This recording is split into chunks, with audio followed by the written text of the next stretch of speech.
ici. On va faire une petite action, assez courte évidemment, basée sur un texte de R.D. Laing, un livre magnifique qui s'appelle Knots. Je vous laisserai le découvrir si vous voulez après. Et ben voilà, ça va durer 10-15 minutes. Et je suis très content, très ravi d'accueillir aussi JD, qui nous vient de Yellowknife. Et donc, qui est venu faire la prospection ici. Ça nous a donné l'occasion de développer ce petit projet ici. Bon, merci.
I am not entitled to what I have.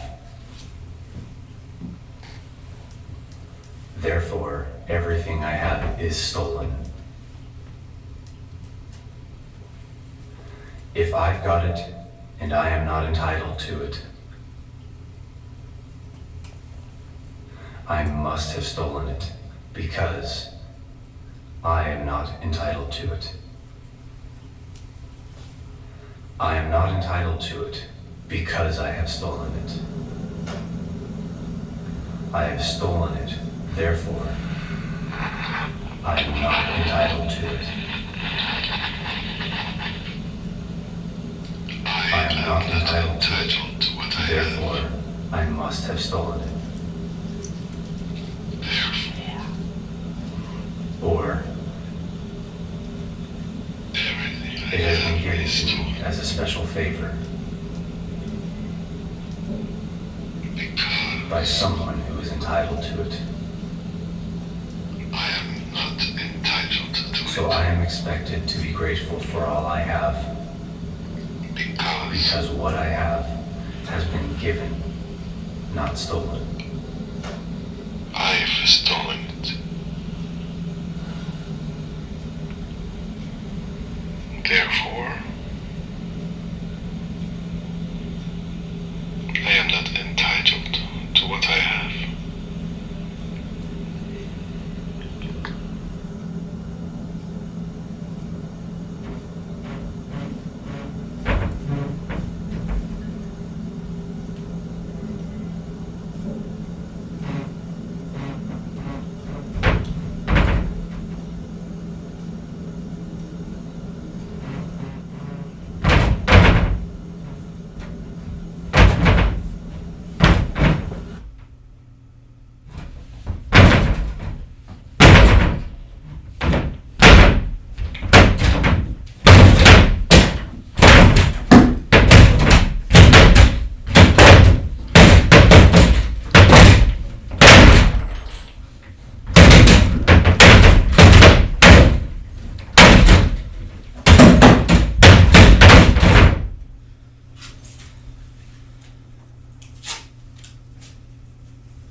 but we don't want to explain what we did.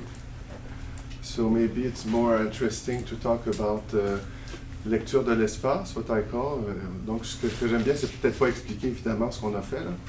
Ce serait un peu tuer le, comme expliquer un poème, tu sais, c'est un peu. Mais le livre Notes, c'est vraiment fascinant. So R.D. Laing was a psychotherapist operating in Glasgow, 50s, 60s, post-war, and he's more famous for a book called The Double, and it was kind of one of these mythology type psychology books that the creative communities got really into. And I came across this book because I was familiar with his renown in the British art world, but I'd come across this in a used bookshop and flipped through it because I recognized the name. And without first reading the content, it looks like poetry. You can kind of see how it's, layered like poetry, and there's some graphs and schematics and stuff. So it looks like that. But what he's actually doing is, after all of his years in psychotherapy with these patients, he was condensing all of the conversations he was having into the most basic language. So he didn't allow for there to be synonyms or anything. So he reduced it so much that you could see the absurd logics people were informing themselves with based on like the narratives that they're trying to work through.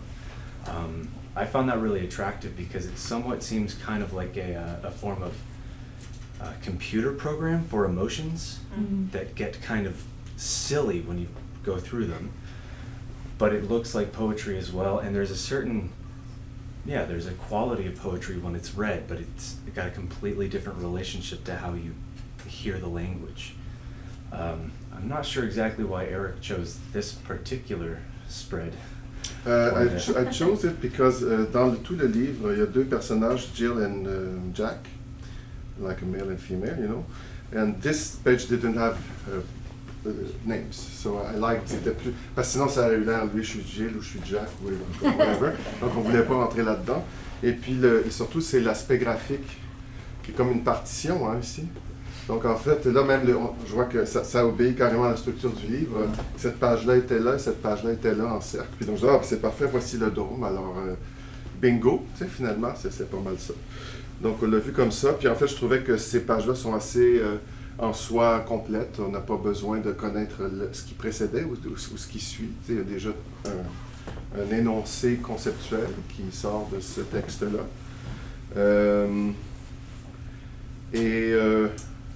C'est toujours un peu ça aussi, c'est comment on met en espace, c'est comment on fait une partition. Si tu veux. Là, évidemment, elle était déjà faite, on a transposé, mais comment la partition est utilisée dans le dôme. Alors ça, c'est évidemment la manière la plus simple. Mais après ça, je pense que dans beaucoup de pièces qu'on va entendre, il y a une partition qui est, dans son sens, qui n'est pas une partition.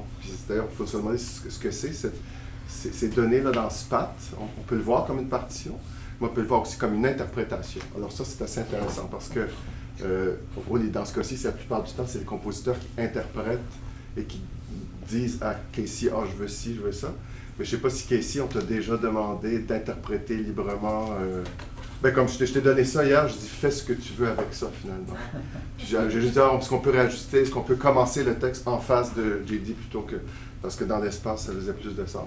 Mais en fait, disons qu'il y avait une partition à suivre, assez simple. Donc c'est à peu près ça. Est-ce qu'il y a des questions? J'ai vu. Or do you want to add something? I think you said everything I would say. OK. Est-ce qu'on fait une période de courtes questions si vous voulez, sinon. Je suis un peu confus sur l'horaire. On a une demi-heure, là. Donc, on est presque rendu à la demi-heure, non? Bon, voilà. Alors, s'il y a une question, sinon ça va. Processing. Okay. Oui, on fait processing too. C'est sûr qu'on est tous les deux attachés à la lecture de l'espace. Là. Ça, peut-être je peux en parler une minute. JD travaille un peu différemment parce qu'il est sculpteur puis il crée des objets, mais il crée les objets dans un contexte. Par exemple, quand il est à Yellowknife, il va créer une sculpture de glace sur le lac, puis elle est positionnée à certains endroits sur le lac. moi, je travaille plutôt avec ce qui est déjà là. Donc, je fais une lecture de l'espace, puis je vais utiliser ce qui est sur place avec le moins d'éléments possible. Et puis, c'était ça. Ensuite, quand on a vu les placards, on s'est dit, c'est bien. C'est des beaux placards, on les aime. Donc, on a utilisé les placards. J'espère que c'était pas trop violent pour vous qui étiez assises près du placard, là. J'avais des bouchons, parce que hier, après les répétitions, j'avais des acouphènes, là, donc j'ai fait ça. Merci beaucoup. Thank you.